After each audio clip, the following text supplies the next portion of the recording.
Bismillahirrahmanirrahim. Assalamu alaikum. Dear students and all the viewers, welcome to another lecture of English Modern Poetry series. In this video lecture, we will discuss about Wilfred Owen's another poem, Anthem for Doomed Youth. As you know, in the previous poems of Wilfred Owen, we observed that he is a war poet. He was an active participant of World War I. So he sketched the events and effects of the World War I that started in 1914 in his poetry. This poem is also among the poems that are declared under the umbrella of war poetry, right? So, firstly we will discuss its introduction and then we will move forward towards the text of the poem and its analysis. Introduction. This searing poem is one of Owen's most critically acclaimed. It was written in the fall of 1917 and published posthumously after the death of the originator in 1920. Posthumously is the term which means something done after the death of the originator. It means that he wrote the poem but it was published after his death, right? He wrote it in 1917 and then he died and it was published in 1920. It may be a response to the anonymous preface from Poems of Today, 1916. In 1916 there was a collection of Poems of Today, and he wrote this poem in response to that collection, which proclaims that boys and girls should know about the poetry of their time, which has many different themes that mingle and interpenetrate throughout to the music of Pan's flute and of love's viol, and the bugle call of endeavor, and the passing bells of death. These were the important themes of that age, those years. The poem owes its more mature imagery and message to Owen's introduction to another World War I poet, Sarfraz, while he was convalescing in Edinburgh's Craigclockhart Hospital in August 1917. Actually, Wilfred Owen met that poet and he was influenced by him and he wrote the poem through that influence.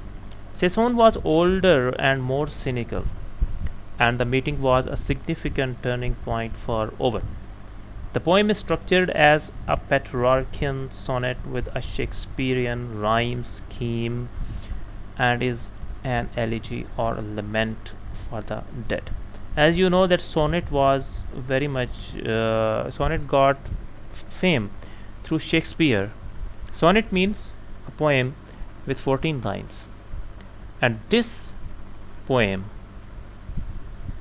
Anthem for Doomed Youth, is also a sonnet. It has 14 lines and it has iambic pentameter. Iambic pentameter we discussed earlier, that is in any line when you observe 10 syllables, half of them are stressed and half of them are unstressed. That is called iambic pentameter.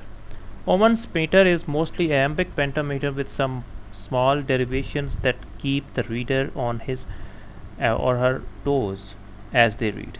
The meter reinforces the juxtapositions in the poem and the sense of instability caused by war and death.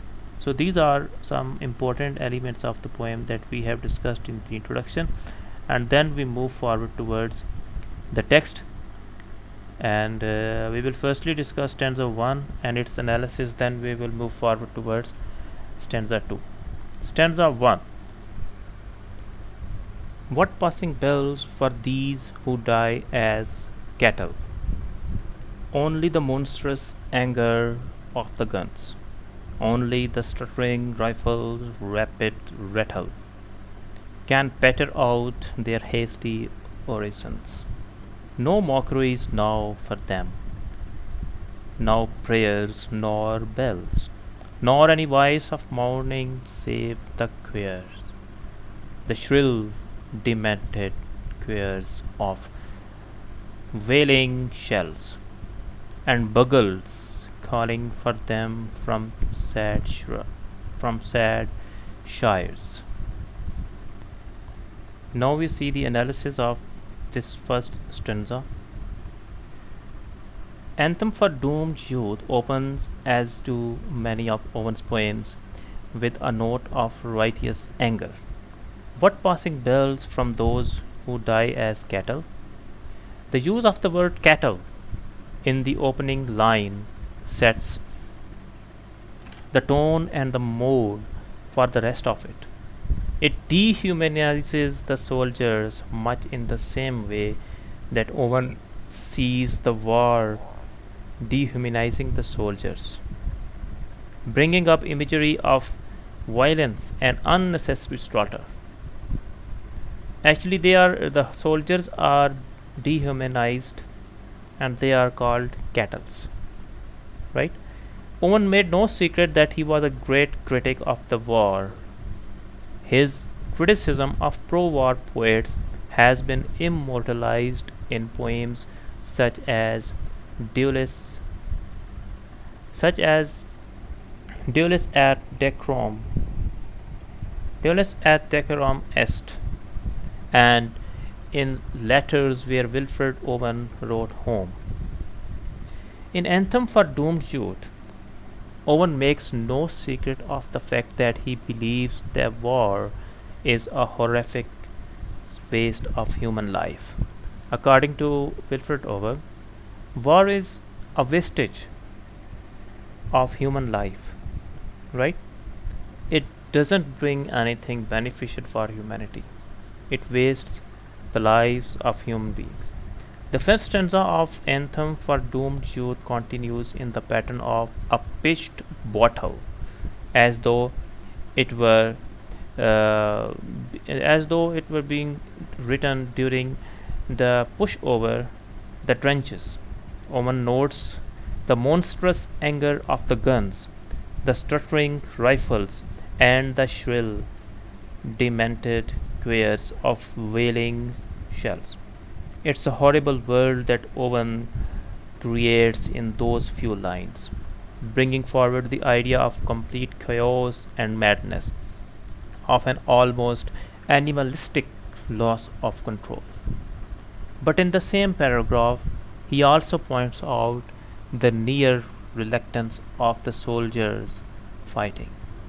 At this point, a great deal of British army had lost faith in the war as a noble cause and was only fighting out for fear of court martial.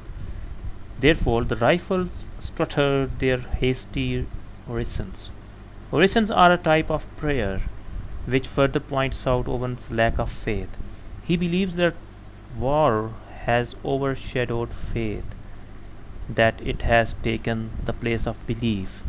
As he says in another poem, we only know war lasts, rain soaks, and clouds sag stormy. So here, war has been presented as a kind of disaster for humanity, right? So this is the main theme of this poem, and he says that soldiers are not fighting for their passion, for their homeland. They are actually fighting out of the fear of court martial. If they won't fight, there will be the court martial by the government against them, right? So this is a great, you can say, pathetic situation for them. Now we move forward towards stanza 2 and its analysis. What candles may be held to speed them all, not in the hands of boys, but in their eyes, shall shine the holy glimmers of goodbyes. The pallor of girls' brows shall be their pall, their flowers the tenderness of patient minds, and each slow dusk a drying down of blinds. In the second stanza, Owen moves away from the war to speak about the people who have been affected by it, the civilians who mourn their lost brothers, fathers, grandfathers, and uncles, the ones who wait for them to come home and wind up disappointed and miserable when they don't. The acute loss of life that Owen witnessed in the war is made all the more poignant and heartbreaking in the second stanza, which compared to the first seems almost unnaturally still. He speaks about the futility of mourning the dead who have been lost so carelessly, and by making the mourners youthful, he draws further attention to the youthfulness of the soldiers themselves. Note the clever use of words like pallor, most often associated with death or dying. Owen also confirms this second stanza in the dusk. Owen also frames the second stanza in the dusk. This is to signify the end, which of course for many of the soldiers it was their end. The second stanza is also considerably shorter than the first. It contains only 6 lines compared to the first, which contains 9. Actually first contained 8. Okay, here is the typing mistake. The meter is far more even in the second stanza as well. This is only subtly different, but the net effect is, while the first stanza creates a frenetic, disjointed feel, the second stanza is more reflected of a solemnity. The final line, and each slow dusk a drying down of blinds, highlights the inevitability and the quiet of the second stanza. The almost pattern-like manner of mourning that has now become a way of life. It normalizes the funeral and hints at the idea that this is not the first, second, nor last time that such mourning will be carried out. So, dear students, mourning of the families has been picturized in the second stanza. In the first stanza, there was the condition of war, where the rifles are the sounds of rifles and guns, and this whole picture of war has been presented. And then in the second stanza, the families are mourning for their dead relatives, the soldiers who have gone to fight the war, and they have faced death there. So their families are mourning for them, right? So this poem is also a representative poem of war poetry by Wilfred Owen, right? As we are discussing about its poetry, and we have earlier discussed his 2 poems before this lecture. So they were also focusing on the war effects, the war events, right? World War I that started in 1940.